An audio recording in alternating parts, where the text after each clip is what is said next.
سلام محسن نهایت عزیز. ما و شما قبلا انزرت و سلکت خواندیم.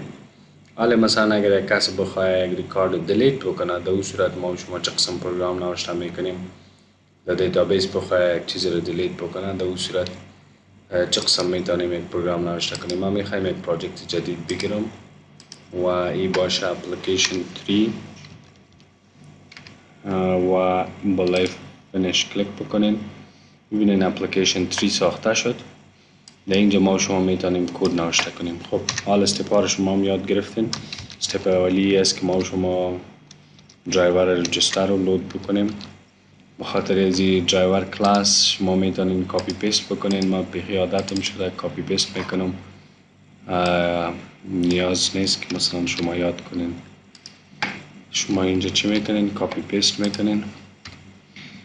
این اکسپشن رو میکنه، ترای کچ برش اضافه میکنیم. بعد از اون ما شما کانکشن آبجکت کریت میکنیم، کانکشن کن و شما چطور میتونین کریت بکنین؟ امپورت میکنین. اول این امپورت کردین، بعد از که امپورت کردین در اینجا شما میتونین چی نوشته کنین؟ کان داد کان equals to driver manager dot get connection با سه پارامتر اولی URL است. URL شما میتونین نوشته کنین JDBC colon mysql colon /localhost 3306 نام دیتابیس که دیمو است، یوزرنیم ما شما روت است و همچنان پسورد ما شما داریم به نام انوری و شما میتونین به اینجا هم شما چی اضافه کنین؟ کچ کلاس. هر دوش یک جای میخوایم باشن، در یک کچ کلاس باشه، هر دو اکسپشن یا اضافه شد. بعد از اون ما شما چی میخوایم؟ statement st equals to null. بهتر است null اضافه بکنیم برای هر دوش. میخوایم برای زیام اضافه کنیم، کپی اینجا پیست بکنیم. حال شما میتونین st equals to con dot create statement. حال شما میتونین کوری دیزاین بکنین. string query ما شما میخوایم یک ریکارد رو دلیت بکنیم. شما بیاین در دیتابیس ببینید کدام ریکارد ها داریم دلیت چطور میشه. اول دلیت کوری شناسه کنین. delete from student. اگر این نوشته کنیم تمام ریکارد ها دلیت میشه. ما میخوایم یک ریکارد where id equals to یک آیدی مشخص، مثلا 101. بیاین ببینیم در دیتابیس ما شما آیدی 101 داریم، یعنی ببینیم اینجا آیدی داریم احمد است. میخوایم ریکارد احمد چی شود؟ دلیت شود.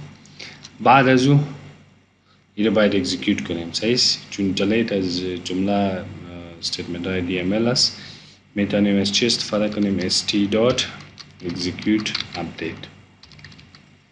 execute update چی ریترن میکنه؟ integer چی است؟ number of affected rows، تعداد روهایی که متاثر شده. پس در اینجا باید ما شما چی نوشته کنیم؟ integer deleted rows. میخوایم که در اینجا نوشته کنم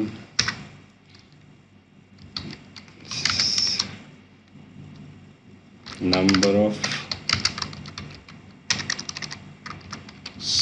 successfully deleted rows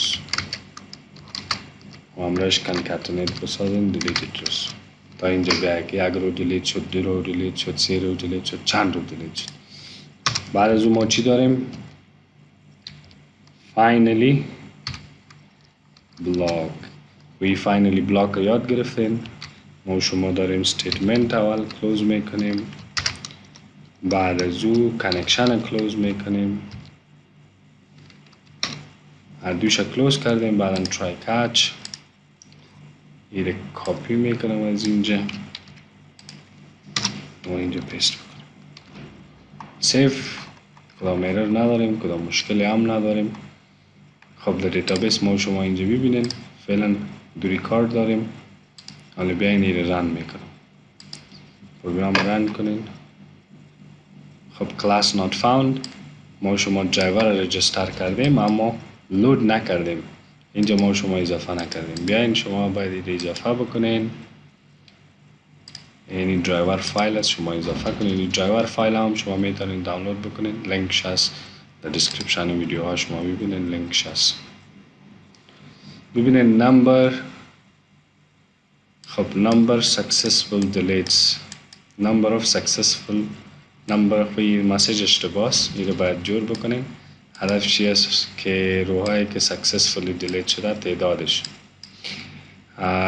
number of deleted rows successfully، شما اینجا تعدادش میتونید داشته باشین. فعلا یک رو دلیت شده. میبینیم کنفرم بکنیم در دیتابیس که ببینید یک رو دلیت شده، فعلا یک رو داریم. صحیح.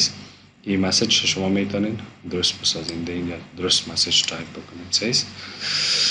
خب این عملی دلیت بود و یا ما شما دلیت هم یاد گرفتیم.